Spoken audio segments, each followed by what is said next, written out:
Hello दोस्तों, स्वागत है आप सभी का आपके अपने यूट्यूब चैनल पर। मैं सन शुक्ला आप लोगों का बहुत बहुत स्वागत करता हूं। दोस्तों, आज का ये important video BA second year वालों के लिए होने वाला है। जी हाँ, जो भी हमारे बीए सेकेंड ईयर के विद्यार्थी हैं वो फटाफट इस वीडियो को देखें और उनके लिए ये इम्पोर्टेंट वीडियो होगा। इस वीडियो में दोस्तों चर्चा करेंगे हम बीए सेकेंड ईयर के इंग्लिश लिटरेचर के सेकेंड पेपर के बारे में। जी हाँ, सेकेंड पेपर के बारे में इस वीडियो में चर्चा की जाएगी। सेकेंड पेपर के आपके सेकेंड पेपर में दो आपके जो हैं वो ड्रामा अर्थात नाटक को इंक्लूड किया गया है, अर्थात विलियम शेक्सपियर साहब का मैकबेथ और जॉर्ज बर्नार्ड शॉ का आर्म्स एंड द मैन। और जो तीसरा चैप्टर आपका दोस्तों है वो नॉवेल है far from the madding crowd. जी हाँ, थॉमस हार्डी का। यही तीन चैप्टर आपके बीए सेकेंड ईयर के सेकेंड पेपर के कोर्स में है। तो आइए आज के इस वीडियो में हम चर्चा करेंगे फर्स्ट चैप्टर के बारे में। जी हाँ, मैकबेथ के बारे में जो विलियम शेक्सपियर द्वारा लिखा गया है। इसके कुछ महत्वपूर्ण question very short answer type के 30 क्वेश्चंस को इस वीडियो में इंक्लूड किया गया है, जो आपकी परीक्षा के दृष्टि से बहुत ही महत्वपूर्ण साबित हो सकते हैं। तो फटाफट इस वीडियो को देख लीजिए दोस्तों, और जो भी हमारे विद्यार्थी चैनल पर नए हैं वो चैनल को सब्सक्राइब करके बेल आइकन प्रेस कर दें, ताकि जो भी इम्पोर्टेंट वीडियो अपलोड किया जाए उसकी नोटिफिकेशन आपको मिलती रहे और आप अपने परीक्षा की तैयारी अच्छे ढंग से कर सकते हैं। तो आइए दोस्तों वीडियो को शुरू करते हैं और देखते हैं कौन कौन से इंपॉर्टेंट क्वेश्चन हैं जो आपके इस वीडियो में इंक्लूड किए गए हैं, परीक्षा की दृष्टि से आपके लिए महत्वपूर्ण है। तो देखिए ऊपर लिखा हुआ है दोस्तों वेरी शॉर्ट आंसर। जी हाँ, very short answer type question दिया गया है। यानी इस तरह के आपका पेपर जानते हैं दोस्तों 3 सेक्शन में डिवाइड होता है, यानी सेक्शन ए, सेक्शन बी और सेक्शन सी। सेक्शन ए में क्या होता है, वेरी शॉर्ट आंसर टाइप के 10 क्वेश्चन दिए जाते हैं जिन पर आपको 2-2 मार्क्स मिलने होते हैं। तो इसी तरह के क्वेश्चन इस वीडियो में इंक्लूड किए गए हैं। देखिए क्वेश्चन नंबर 1 क्या है, व्हेन वाज शेक्सपियर बॉर्न। जी हाँ, शेक्सपियर साहब अर्थात विलियम शेक्सपियर साहब का जन्म कब हुआ था दोस्तों। तो देखते हैं कि Shakespeare was born on April 23, 1564। जी हाँ, शेक्सपियर साहब का जन्म कब हुआ था, अप्रैल 1564 ईस्वी में। जी हाँ, 23 अप्रैल 1564 ईस्वी को विलियम शेक्सपियर का साहब का जन्म हुआ था। नेक्स्ट क्वेश्चन देखते हैं दोस्तों क्या है कि where was Shakespeare born. Shakespeare साहब का जन्म कहाँ हुआ था। जी हाँ, कब हुआ था पहले क्वेश्चन में, सेकंड क्वेश्चन में कहाँ हुआ था, इस स्थान को आपको याद रखना है दोस्तों। बहुत ही इंपॉर्टेंट क्वेश्चन है ये शेक्सपियर साहब पर। तो देखिए आंसर में क्या दिया गया है, Shakespeare was born at Stratford on Avon. जी हाँ, ये जगह का नाम है स्ट्रेटफोर्ड ऑन एवन में उनका जन्म हुआ था। कहाँ पर, in the country of Warwickshire. जी हाँ, वारविकशायर ये थोड़ा बड़ा प्लेस है, तो वारविकशायर के स्ट्रेटफोर्ड ऑन एवन नामक स्थान पर शेक्सपियर साहब का जन्म हुआ था। और ये सब हैं कहाँ, जी हाँ, लंदन में है, ब्रिटेन में है। तो इंग्लैंड के कहाँ पर, वारविकशायर के स्ट्रेटफोर्ड ऑन एवन नामक जगह पर शेक्सपियर साहब का जन्म हुआ था। नेक्स्ट क्वेश्चन देखते हैं दोस्तों, इंपॉर्टेंट क्वेश्चन कौन सा है। क्वेश्चन नंबर 3 है, what were the names of Shakespeare parents. जी हाँ, शेक्सपियर साहब के माता पिता का क्या नाम था, पेरेंट्स अर्थात उनके माता पिता का क्या नाम था। तो आंसर में देखते हैं दोस्तों कि उनके माता पिता का क्या नाम था, the names of Shakespeare parents. जी हाँ, शेक्सपियर साहब के माता पिता का क्या नाम था, जॉन शेक्सपियर। जी हाँ, उनके पिताजी का नाम क्या था, जॉन शेक्सपियर एंड मेरी अर्डन। जी हाँ, उनकी माताजी का नाम मेरी अर्डन था। याद रखिए दोस्तों, बहुत ही इंपॉर्टेंट क्वेश्चन है। यानी शेक्सपियर साहब की पिताजी का नाम था जॉन शेक्सपियर और उनके माताजी का नाम क्या था, यानी मदर का नाम था मेरी अर्डन। नेक्स्ट क्वेश्चन देखते हैं दोस्तों, क्वेश्चन नंबर 4 देखते हैं कि कौन सा इंपॉर्टेंट क्वेश्चन है। Where did Shakespeare receive his education. जी हाँ, वेयर यानी कहाँ, डिड शेक्सपियर रिसीव, शेक्सपियर ने प्राप्त किया था हिज एजुकेशन अपनी शिक्षा, यानी शेक्सपियर साहब ने अपनी शिक्षा कहाँ ग्रहण की थी। तो आंसर में देखिए, Shakespeare received his education at the grammar school of Stratford. जी हाँ, शेक्सपियर साहब ने कहाँ पर शिक्षा अपनी ली थी, ग्रामर स्कूल, स्ट्रेटफोर्ड के ग्रामर स्कूल यानी व्याकरण विद्यालय आप कह सकते हैं, यहाँ पर शेक्सपियर साहब ने अपनी शिक्षा प्राप्त की थी। नेक्स्ट क्वेश्चन देखते हैं दोस्तों, इंपॉर्टेंट क्वेश्चन क्या है। Question number 5, did Shakespeare take much interest in his education. क्या शेक्सपियर साहब अपनी शिक्षा में बहुत ज़्यादा इंटरेस्ट लेते थे। तो आंसर में देखिए नो। जी हाँ, नहीं, शेक्सपियर साहब जो थे, Shakespeare did not take any interest in his education, यानी शेक्सपियर साहब अपनी शिक्षा में कोई भी रुचि नहीं लेते थे, जरा भी रुचि नहीं लेते थे, जरा भी इंटरेस्ट उनको नहीं था। नेक्स्ट क्वेश्चन देखते हैं, होम डिड शेक्सपियर मैरी, यानी शेक्सपियर साहब ने किससे शादी की थी, यानी उनकी पत्नी का क्या नाम था। तो शेक्सपियर वेंट टू लंदन, जी हाँ लंदन कब गए वो 1586, जी हाँ 1586 यानी 1586 में वो लंदन गए। ही मैरिड एन हैथवे, जी हाँ उन्होंने किससे शादी की, एन हैथवे से उन्होंने शादी की, यानी उनकी पत्नी का नाम क्या था, एन हैथवे। क्वेश्चन नंबर 7 देखते हैं दोस्तों, कौन सा इंपॉर्टेंट क्वेश्चन है। When did Shakespeare return to his native town, यानी अपने नेटिव टाउन यानी मातृभूमि आप कह सकते हैं, उस नगर में वो कब आए, उस नगर में शेक्सपियर साहब वापस कब आए। तो आंसर में देखिए, Shakespeare return to his native town in 1611, यानी 1611 ईस्वी में शेक्सपियर साहब अपने नेटिव टाउन में रिटर्न आए यानी वापस आए। नेक्स्ट क्वेश्चन देखते हैं दोस्तों, question number 8, when did he die and where, जी हाँ उनकी मृत्यु कहाँ हुई और कब हुई।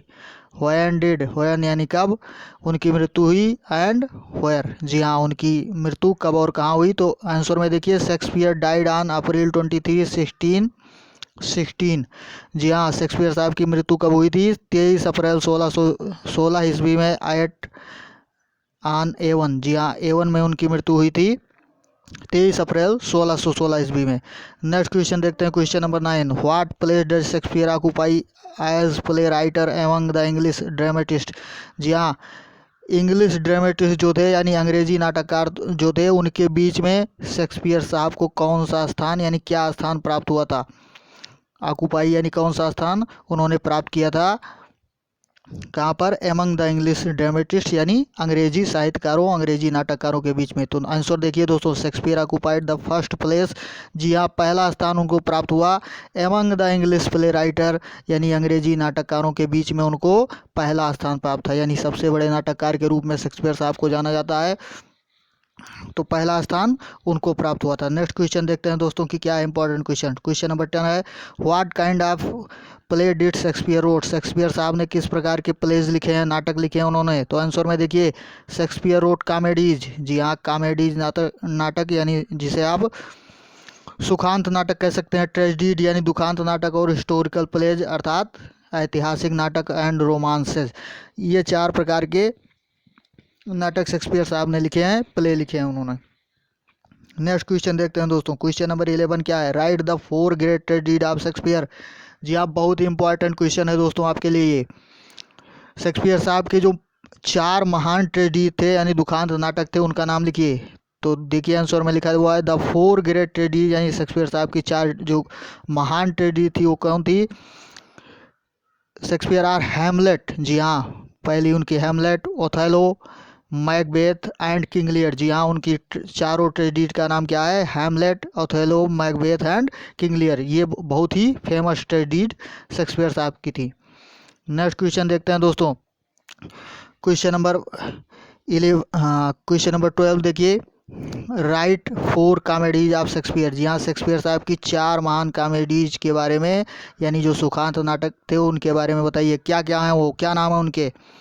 तो देखिए, the 4 great comedies of Shakespeare are, जी हाँ शेक्सपियर साहब की जो 4 महान रचनाएं हैं कॉमेडीज हैं वो कौन सी हैं, मच आडो अबाउट नथिंग, जी हाँ ये बहुत ही इंपॉर्टेंट रचना, ट्वेल्थ नाइट, जी हाँ as you like it, and the merchant of Venice, जी हाँ ये चारों रचनाएं उनकी हो गई। ये चारों महान उनकी क्या है कॉमेडीज हैं, much ado about nothing, twelfth night, as you like it and merchant of Venice, जी हाँ ये उनकी फेमस रचनाएं हैं। नेक्स्ट क्वेश्चन देखते हैं दोस्तों, कौन सा इंपॉर्टेंट क्वेश्चन आपके इस वीडियो में इंक्लूड किया गया है, जी हाँ दो शेक्सपियर साहब का। तो आंसर में देखिए लिखा गया है कि क्वेश्चन देखिए, which is the last return of the 4 great tragedy of Shakespeare, जी हाँ शेक्सपियर साहब की जो चारों महान ट्रेजेडी थी उनमें से अंतिम ट्रेजेडी कौन थी, यानी अंतिम रचना उनकी कौन थी। तो आंसर में देखते हैं, मैकबेथ इज द लास्ट, जी हाँ मैकबेथ कौन सी थी, मैकबेथ ही इज द लास्ट रिटर्न, जी हाँ अंतिम लिखी हुई आप 4 ग्रेट ट्रेजेडी हैं, चारों ग्रेट ट्रेजेडीज जो उनकी लिखी गई थी महान ट्रेजेडीज जिनका वर्णन अभी ऊपर किया जा चुका है शेक्सपियर साहब की, उनमें सबसे अंतिम जो थी वो कौन थी, मैकबेथ, जो आपके कोर्स में इंक्लूड है। आंसर क्वेश्चन नंबर 14 देखते हैं दोस्तों, क्या है, when was Macbeth first published, जी हाँ मैकबेथ पहली बार कब पब्लिश हुई, कब उस प्रकाशित हुई। तो आंसर में देखिए, Macbeth was first published in 1623, जी हाँ मैकबेथ पहली बार 1623 ईस्वी में मैकबेथ का प्रकाशन हुआ। नेक्स्ट क्वेश्चन देखते हैं दोस्तों, what kind of tragedy is Macbeth, यानी मैकबेथ किस प्रकार की ट्रेजेडी है।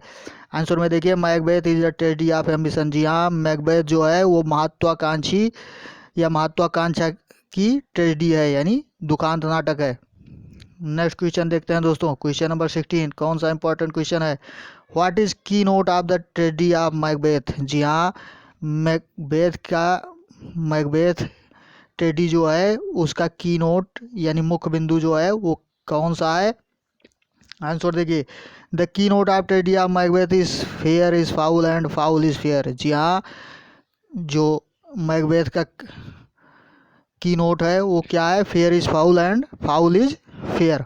The line is spoken by the witches in the opening scene. जी हाँ, ओपनिंग सीन में ये लाइन कही गई है, किसके द्वारा, विचेज के द्वारा अर्थात चुड़ैलों के द्वारा। जी हाँ, मैकबेथ कहानी में चुड़ैलों का वर्णन है तो उन्हीं के द्वारा ये कहा गया था। नेक्स्ट क्वेश्चन देखिए दोस्तों, क्वेश्चन नंबर 17 क्या है, कौन सा इंपॉर्टेंट क्वेश्चन है। What supernatural being are gathered in the opening scene of Macbeth. जी हाँ, कौन सी सुपर नेचुरल अर्थात अलौकिक बीइंग्स जो जीव जंतु थे, आर गैदर्ड इकट्ठे हुए थे in the opening scene of Macbeth, यानी मैकबेथ के ओपनिंग सीन यानी शुरुआती सीन में प्रथम दृश्य में आप समझ सकते हैं कि कौन सी सुपर नेचुरल यानी अलौकिक जीव आप कह सकते हैं, अलौकिक जीव कौन से इकट्ठा हो गए थे। तो देखिए आंसर देखिए इसका,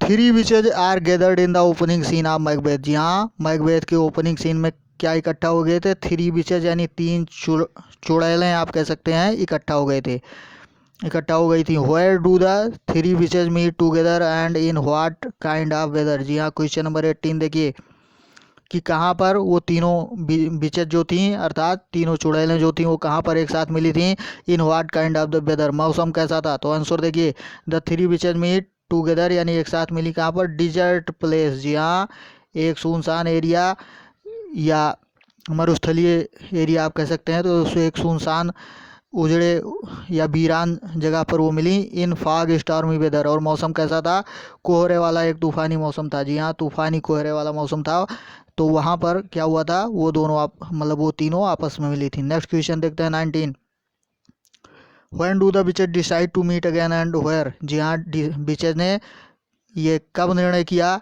कि वो फिर मिलेंगी और कहाँ मिलेंगी। जी हाँ, आंसर देखिए, the witches agree to resemble on the heath before the sunset. जी हाँ, विचेज ने ये इस बात का निर्णय किया कि उन्हें कहाँ मिलना है, एक साथ कहाँ मिलना है, बिफोर सनसेट यानी सनसेट के पहले, हीथ ऑन द हीथ यानी हीथ पर उनको मिलना है, इस बात का निर्णय उन्होंने किया। क्वेश्चन नंबर 20 देखिए, what is the event at whose conclusion the witches in act 7 scene first of Macbeth agree to meet together. जी हाँ, व्हाट इज द इवेंट, कौन सी घटना थी, एट हुज कंक्लूजन जिसके अंत में क्या हुआ,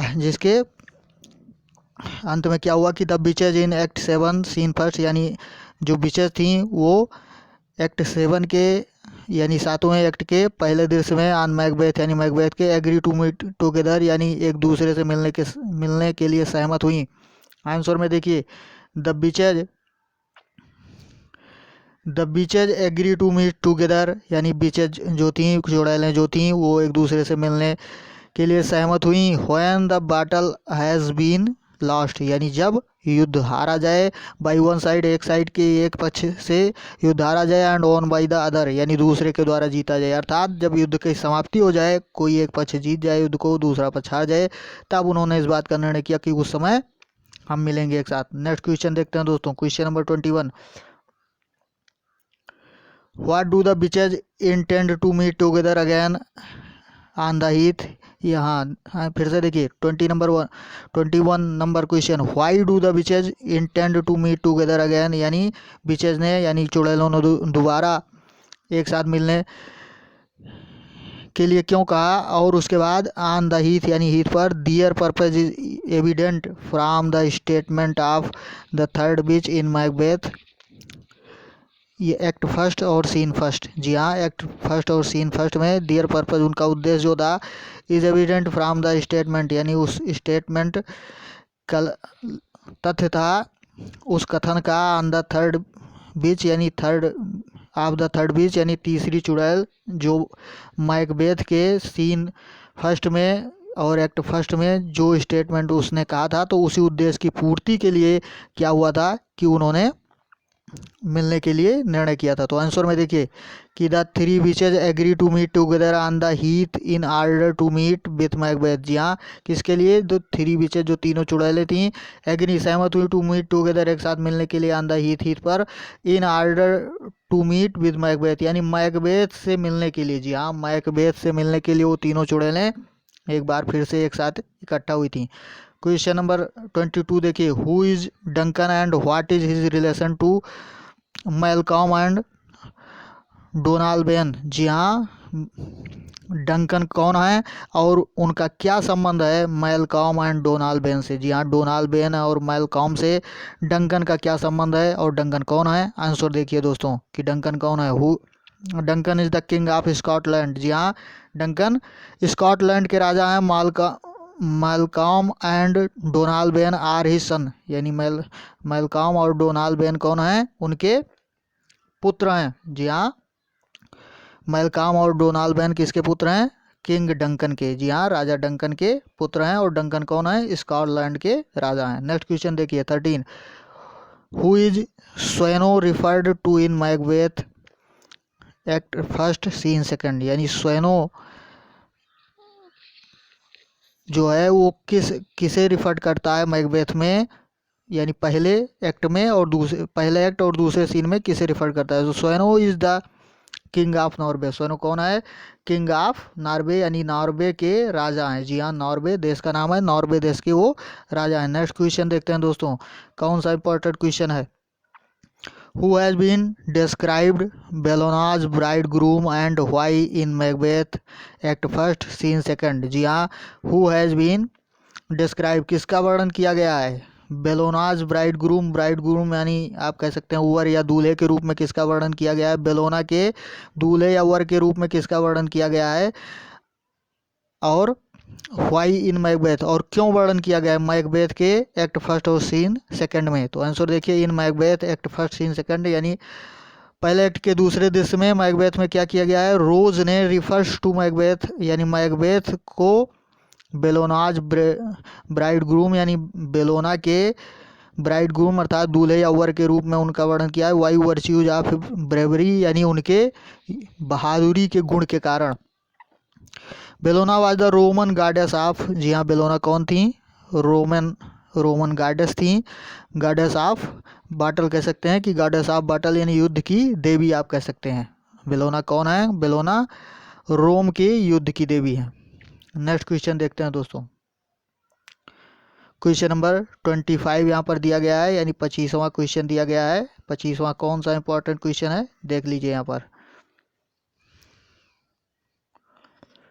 how do the three witches one after another greet Macbeth in act first scene third. जी हाँ, एक्ट फर्स्ट और सीन थर्ड में किस प्रकार से जो विचेज थी, तीनों विचेज जो थी, तीनों चुड़ैलें जो थी, उन्होंने एक दूसरे के बाद वन आफ्टर अनदर यानी एक दूसरे के बाद ग्रीट मैकबेथ यानी मैकबेथ का स्वागत किया, अभिवादन किया। तो आंसर देखिए, द थ्री विचेज यानी तीनों चुड़ैलों ने वन आफ्टर अनदर एक दूसरे के बाद greet Macbeth as thane of Glamis. जी हाँ, थेन ऑफ ग्लेमिस के रूप में महान मैकबेथ का क्या किया था? उन्होंने अभिवादन किया था। और थेन ऑफ काउडर, जी हाँ, thane of Glamis and thane of Cawdor and that shall be king hereafter. और इसके बाद उन्हें राजा बनना था, यानी वो राजा बनेंगे, इस बात के लिए उन्होंने अभिवादन किया था। नेक्स्ट क्वेश्चन देखते हैं दोस्तों, question number 26, how do the three witches one after another greet Banquo in Macbeth first scene third. जी हाँ, बैंको का स्वागत उन्होंने अभिवंदन किस प्रकार तीनों चुड़ैलों ने किया था, एक के बाद दूसरी ने, यानी और किस सीन में? मैकबेथ के एक्ट फर्स्ट और सीन थर्ड में। जी हाँ, आंसर देखिए, द थ्री विचेज यानी तीनों चुड़ैलों ने वन आफ्टर अनदर एक दूसरे के बाद greet Banquo as a greater happier than Macbeth, यानी मैकबेथ से ज़्यादा प्रसन्नचित, ज़्यादा खुशी होने पर उन्होंने क्या किया था? होने के लिए उन्होंने उनका अभिवादन किया था, यानी बैंको का अभिवादन किया था। And one whose heir will become king, और उनका एक उत्तराधिकारी क्या होगा? राजा होगा। यानी इस प्रकार उन्होंने उनका अभिवादन किया। इसके बारे में उन्होंने बताया कि आप यानी बैंकों को बताया कि आप मैकबेथ से ज़्यादा प्रसन्नचित हो गए और आपका एक उत्तराधिकारी जो है वो राजा बनेगा। नेक्स्ट क्वेश्चन देखते हैं दोस्तों। क्वेश्चन नंबर 27 है, what is the evil effect on Macbeth of the witches prophecy of his becoming king. जी हाँ, what is the evil effect यानी क्या बुरा प्रभाव पड़ा ऑन मैकबेथ पर ऑफ द बिचेज यानी बिचेज प्रोफेसी यानी जो चुड़ैलों की भविष्यवाणी थी उसका क्या बुरा प्रभाव मैकबेथ पर पड़ा आप इज बिकमिंग किंग यानी उनके राजा होने के लिए। तो द इविल इफेक्ट आंसर देखिए, the evil effect on Macbeth यानी मैकबेथ पर जो पूरा प्रभाव पड़ा आप द बीचेज यानी चुड़ैलों के प्रोफेसी अर्थात उनके भविष्यवाणी का आप is becoming king is powerful यानी जो वो होने वाले राजा थे वो बहुत ही शक्तिशाली राजा के रूप में। इट मेक्स हिम रेस्टलेस, इस बात से क्या हुआ उनको बहुत ही वो रेस्टलेस महसूस करने लगे यानी बहुत ही परेशान। And ambitious of kingship even through murder, और